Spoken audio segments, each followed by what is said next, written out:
ప్రేమ చేస్తే నువ్వు ఎక్కడ పాడైపోతావు అని చెప్పి తను చినిగిపోయిన బట్టలు వేసుకొని నీకు మంచి మంచి బట్టలు ఇప్పిస్తాడు రా నాన్న. పాపం తను పరిగికో వికారాబాద్కో పంట మొత్తం తీసుకొని వచ్చిన తర్వాత పంట అమ్మిన తర్వాత ఒక 10,000 జేబులో పెట్టుకొని ఇంటికి వెళ్తూ ఉంటే మధ్యాహ్నం 3 అవుతూ ఉంటుంది, ఆకలి అవుతూ ఉంటుంది నాన్నకు బాగా. నాన్న తిందామని చెప్పి ఒక రెస్టారెంట్ ముందర నిలబడి లోపలికి పోయి బిర్యానీ ఎంత ఉందని చెప్పి చూస్తే 250 రూపాయలు ఉంటుంది. నాన్నకు ఆకలి అవుతూ ఉంటుంది, పేగులు మాడిపోతూ ఉంటాయి. అరే నేను ఈ పూట 250 రూపాయలు పెట్టి బిర్యానీ తింటే నా ఒక్కడి కడుపు నిండుతుంది, అదే ఇంటికి ఏమన్నా తీసుకుపోయినా అనుకో నా పిల్లలు కూడా హ్యాపీగా తింటారని చెప్పి తన కడుపు మార్చుకొని ఇంటికి మీ నాన్న వస్తాడు బాస్. రియల్గా మన నాన్న హీరో కాదా? ఎన్నోసార్లు ఒక్కసారి ఇంటికి వెళ్ళిన తర్వాత నాన్న నీతో ఫ్రీగా ఉంటే అడగండి, నాన్న నీకు ఎన్ని కష్టాలు ఉన్నాయని చెప్పి పెద్ద చిట్టా చెప్తాడు బాస్. ఎన్నో అప్పులు ఉన్నాయి నాన్నకు, ఎన్నో ప్రాబ్లమ్స్ ఉన్నాయి నాన్నకు. అమ్మ మీరు ఆడపిల్లలాగా పుట్టినరు, రియల్గా మీ అమ్మ నాన్నకు సెల్యూట్, మిమ్మల్ని చదివిపిస్తున్నారు. రియల్గా సెల్యూట్ వాళ్ళకి. ఎందుకంటే ఆడపిల్ల పుట్టిందని చెప్పి చాలామంది బాధపడుతూ ఉన్నారు. ఆడపిల్ల పుట్టినా సరే చదివిస్తున్నారు, రేపు పొద్దున నీ పెళ్ళి ఎట్లా చేయాలని చెప్పి ఇప్పటి నుంచి ఆలోచిస్తారు. అమ్మ పాపము నా కూతురికి ఎలాంటి భర్తను తీసుకురావాలి, ఎంత కట్నం ఇవ్వాలి, ఎంత బంగారం పోగు చేయాలని చెప్పి పాపం నాన్న పిచ్చోన్లాగా బయట నీ కోసం కష్టపడుతున్నాడు రా. ఈరోజు హ్యాపీగా ఇక్కడ నవ్వుకుంటా కూర్చున్నావు కదా, ఇంటికి వెళ్తే నాన్నని ముఖం మీద తిడుతున్నావు కదా, పెద్దగా అయిపోయినావు అని చెప్పి 10th క్లాస్కి వచ్చినావు అని చెప్పి. కానీ ఈ టైం మీ నాన్న గురించి ఆలోచన చేయి. ఎక్కడనో చేన్లో పని చేస్తున్నాడు పాపం, కూలి పని చేస్తున్నాడు పాపం, ఆటో నడిపిస్తున్నాడు పాపం. 365 రోజులు నీ కోసం పని చేసేటటువంటి కష్టపడేటటువంటి పిచ్చోడురా మీ నాన్న. మరి ఇంకో దేవత గురించి చెప్పున్నా, నిజంగా భగవంతుడు అనేవాడు ఉన్నాడో లేడో నాకైతే తెలియదు, కానీ 9 నెలలు మోసింది బాస్ అమ్మ మనని. కానీ ఇంటికి పోతే అమ్మకు మనం ఏమి ఇస్తున్నాం తెలుసా? నీకేం తెలియదు ఊకో, మాట్లాడక ఎక్కువ మాట్లాడక, నీకేం తెలుసు స్కూల్ గురించి, నీకేం తెలియదు ఊకో అని చెప్పి అమ్మని చీటికి మాటికి తిడుతున్నాం. రియల్గా గుండె మీద చేసుకొని చెప్పండి, అమ్మతో ప్రేమగా మాట్లాడి ఎన్ని రోజులైంది. చాలామంది పిల్లల్ని చూస్తూ ఉంటా నేను, వాళ్ళ అమ్మ నాన్న చనిపోయినప్పుడు ఎవరి జీవితం ఇది జరగొద్దా నేను అనుకుంటున్నా, కానీ ఖచ్చితంగా ఏదో ఒక రోజు మన అమ్మ మన నాన్న మనల్ని వదిలేసి వెళ్ళిపోతారా. ఎందుకంటే పెద్దగా అవుతూ ఉంటారు, వయసు ఎక్కువ అవుతూ ఉంటుంది కాబట్టి ఏదో ఒక రోజు మన అమ్మ మన నాన్న మనల్ని వదిలేసి వెళ్ళిపోతారు. అమ్మ నాన్న లేని వాళ్ళని అడగండి, వాళ్ళ విలువ ఏందో చెప్తారు. నాన్న లేని వాళ్ళు ఎవరున్నారా ఇక్కడ? వాళ్ళని అడగండి, నాన్న లేని జీవితం ఎంత ఘోరంగా ఉంటుందో. నాన్న లేని వాళ్ళని అడగండి, ఎవరైనా పిల్లల్ని వాళ్ళ నాన్న దొరకపోతే వాళ్ళకి అనిపిస్తుంది, అరే మా నాన్న ఉంటే ఇట్లా తీసుకుపోతుండేనేమో, మా నాన్న ఉంటే స్కూల్కి వస్తుండేనేమో నా గురించి అని చెప్పి చాలా బాధ అనిపిస్తుంది.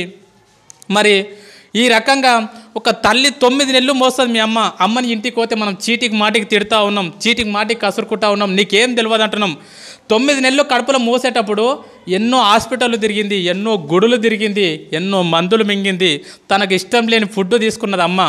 స్కూల్కి వెళ్ళేటప్పుడు బ్యాగ్ బరువు అయితే మన ఫ్రెండ్కి ఇస్తాం పట్టుకోరకో సేపు అని చెప్పి, కానీ లోపల 2 కిలోల బరువు, 2 కిలోల బరువును లోపల పెట్టుకొని 9 నెలలు మోసిందిరా మీ అమ్మ.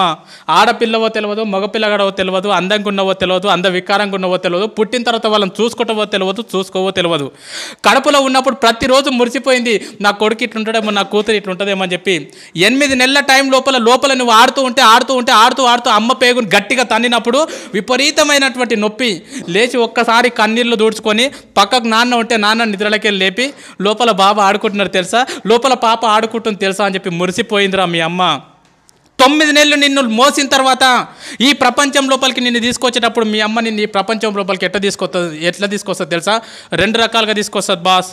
ఒకటి caesarean delivery, 2 normal delivery. Caesarean delivery అంటే ఏందో తెలుసా బాస్? రియల్గా నా జీవితంలో నేను డిగ్రీలో ఉన్నప్పుడు నాకు అపెండిక్స్ ఆపరేషన్ అయింది. 3 కుట్లు పడితే 3 నెలలు ఇబ్బంది పడ్డా నేను. 3 కుట్లకు 3 నెలలు ఇబ్బంది పడ్డా. సిజేరియన్ డెలివరీ అంటే తల్లి తన కడుపును మొత్తం కోయించుకొని నిన్ను ఈ ప్రపంచం లోపలికి తీసుకొస్తుందిరా. డాక్టర్ అంటాడు, అమ్మ నీ కడుపు మొత్తం కోసి బిడ్డను బయటికి తీయాలంటే ఇప్పటి వరకు ఏ తల్లి కూడా నాకేం కావద్దు అని చెప్పి ఏ తల్లి చెప్పలే. డాక్టర్ ఏమైనా పర్లేదు, కడుపులో ఉన్న బిడ్డకి ఏం కావద్దు డాక్టర్ అని చెప్పినటువంటి గొప్ప దేవతరా మీ అమ్మ. ఆ రకంగా నీకు సిజేరియన్ డెలివరీ ద్వారా నీకు జన్మనిచ్చింది మీ అమ్మ. సిజేరియన్ డెలివరీ కాకుండా నార్మల్ డెలివరీ, మ్యాక్సిమం మీ తల్లులు నీకు ఎక్కువ నార్మల్ డెలివరీ ఇచ్చింటారు. నార్మల్ డెలివరీ అంటే ఏం తెలుసా? ఒక్కసారి ప్లీజ్ అందరు ఇట్లా గిల్లుకోండి, ఒక్కసారి ప్లీజ్ గిల్లుకోండి అందరు, ఒకసారి కంపల్సరీ గిల్లుకోవాలి అందరు. గిల్లుకున్నారా? ఇప్పుడు గిల్లుకుంటే మీకు ఒక నొప్పి వచ్చింది కదా, పెయిన్. ఆ పెయిన్ని దేంట్లో కొలుస్తారంటే డెల్స్లో కొలుస్తారు. ఇప్పుడు నీకు అయినటువంటి పెయిన్ ఎంత అంటే 0.01 డెల్. 0.01 డెల్కి అబ్బా అంటున్నావు. నేను వచ్చి నీకు గట్టిగా తొడపాశం పెడితే అది ఎంత ఉంటుంది అంటే 0.1 డెల్ ఉంటుంది. 0.1 డెల్కే తల్లడిల్లిపోతున్నావు అబ్బా అంటున్నావు. కానీ 9 నెలలు నిన్ను మోసి నిన్ను ఈ ప్రపంచం లోపలికి తీసుకొచ్చేటప్పుడు మీ అమ్మ ఎంత నొప్పి భరిస్తుంది తెలుసా బాస్? 57 డెల్స్ నొప్పిని భరిస్తుందిరా. 57 డెల్స్ నొప్పిని భరిస్తుంది బాస్. 57 డెల్స్ నొప్పి అంటే ఎంతో నీకు అర్థం కాదు. 20 సుత్తెలు తీసుకొని ఒక్కసారి వెన్నెముక మీద ధన ధన ధన కొడితే ఎంత నొప్పి, అంత నొప్పిని భరించింది అమ్మ. 20 తేళ్ళు శరీరం మీద మొత్తం కొడితే ఎంత నొప్పి, అంత నొప్పిని భరించింది మీ అమ్మని నీ ప్రపంచం లోపలికి తీసుకొచ్చేటప్పుడు. ఒక కాయన్ని తీసుకెళ్ళి ట్రైన్ పట్టాల మీద పెడితే ఎంత విస్తరిస్తుందో అంత నొప్పిని భరించింది అమ్మ. అంత నొప్పిని భరించి 9 నెలల తర్వాత అరుపుల మధ్యలో, కేకల మధ్యలో మొత్తం నేలకేసి కొట్టుకున్నది, గింజుకున్నది, గొంతు పోయేటట్లు అరిచింది. లేబర్ రూమ్లో జన్మనిచ్చింది బాస్. నువ్వు బయటికి వచ్చిన తర్వాత నువ్వు రక్తపు మడుగులో ఉంటే డాక్టర్ నిన్ను బ్లౌజులతో పట్టుకుంటే అమ్మ మాత్రం నిన్ను డైరెక్ట్ తీసుకొని పాపం ముద్దాడిందిరా.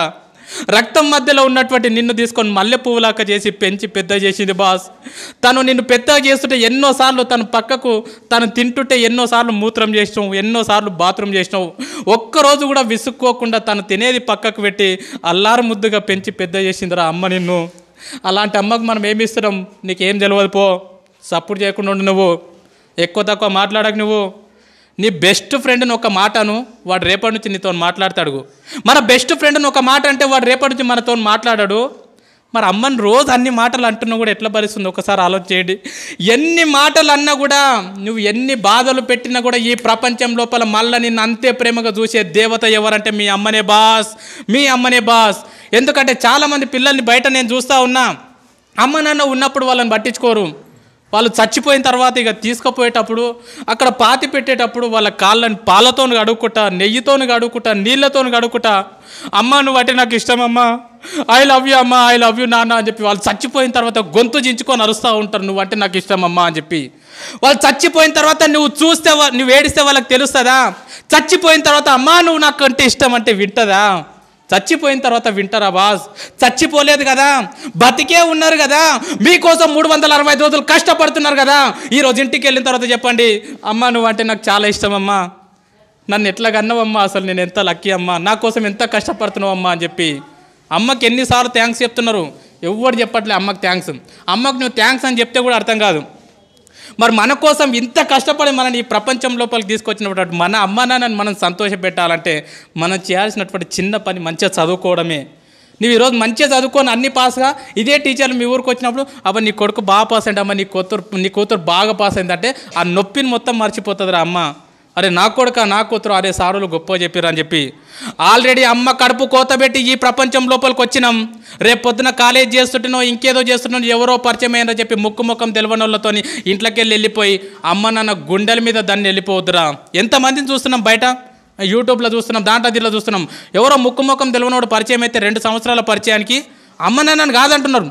వద్దుపో, మీరు వద్దు, నాకు వీడే కావాలి. ఎంత బాధ ఉంటుంది పాపం. 9 నెలలు మోసి అంత నొప్పి భరించి ఈ ప్రపంచంలోకి తీసుకొచ్చినటువంటి ఒక కూతురు నువ్వు వద్దుపో నాకు వీడు కావాలని చెప్పి గుండెల మీద తన్ని వెళ్ళిపోతుందంటే ఆ తల్లిదండ్రులకు ఎంత బాధ ఉంటుందో ఆలోచన చేయండి. నా నంబర్ 1 స్కూల్లో చదువుతున్నటువంటి ప్రతి అమ్మాయికి ప్రతి అబ్బాయికి చేతులు ఎత్తి నమస్కరించి చెప్తున్నా, జీవితంలో మీ పెళ్లి చేసే అదృష్టం మీ అమ్మ నాన్నకి ఇవ్వండిరా. మీ పెళ్లి చేసే అదృష్టం మీ అమ్మ నాన్నకి ఇవ్వండి. రేపు పొద్దున మీ పెళ్లి చేసే టైంకి ఊరు తిరగాలి నీకోసం. నా కూతురుకు అబ్బాయి కావాలని చెప్పి, నా కొడుకుకు అమ్మాయి కావాలని చెప్పి ఊరు తిరగాలి. అంతేగాని ముఖం తెలియనుతో నువ్వు వద్దు అని చెప్పి అమ్మ నాన్నను వదిలేసి మాత్రం వెళ్ళిపోకండి.